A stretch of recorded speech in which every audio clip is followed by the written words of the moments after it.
Now, I recently caught up with Emily Calandrelli, who filled me in on a sustainable alternative for powering school buses. Super interesting stuff. Take a look.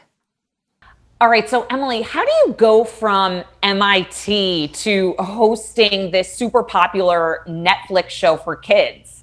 Right. So I've always been really excited about science outreach, going back into the classroom, the elementary classroom, the high school classroom, and sharing with those kids what I was learning in my engineering classrooms in college and in grad school. And so for me, it felt like a pretty natural transition to go from engineering to hosting an international science show, because it was just part of my passion to care about kids' futures in that way, which is why I'm so excited to talk to you about propane school buses and getting our kids on cleaner school buses as they get back to school.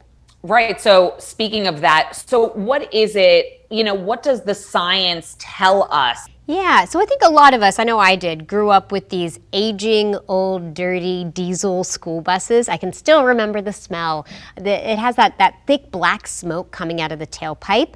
And in that thick black smoke, there are harmful emissions that are not just bad for the environment, but they're bad for our lungs. They're bad for our kids' lungs, more importantly. And so what's exciting today is that there are better, cheaper, or there are better, cleaner alternatives now, like propane school buses that are just at a marginally higher cost. You can drastically reduce emissions. Propane school buses can actually reduce nitrous oxide emissions by 96%.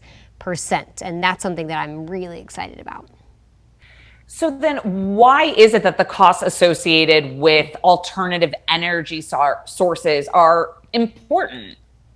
Exactly. So this is one of the reasons why today, how old am I? 20 some years after when I was in school, we still have these dirty diesel buses roaming the country, this aging fleet. People haven't updated their fleet because it costs money to do that. And school districts are not known for having gobs and gobs of money to be able to improve the tools that they have at their disposal. So this is something that people should know about. The Environmental Protection Agency has this clean school bus program that is offering $5 billion over the next 5 years to help school districts upgrade their school bus fleet to cleaner vehicles. And so if you're interested in learning about that, if you want your school district to upgrade their fleet so your kids can be breathing cleaner air, you can learn about this program and learn about propane school buses at betterourbuses.com. Thank you so much for being with us. Thank you for having me.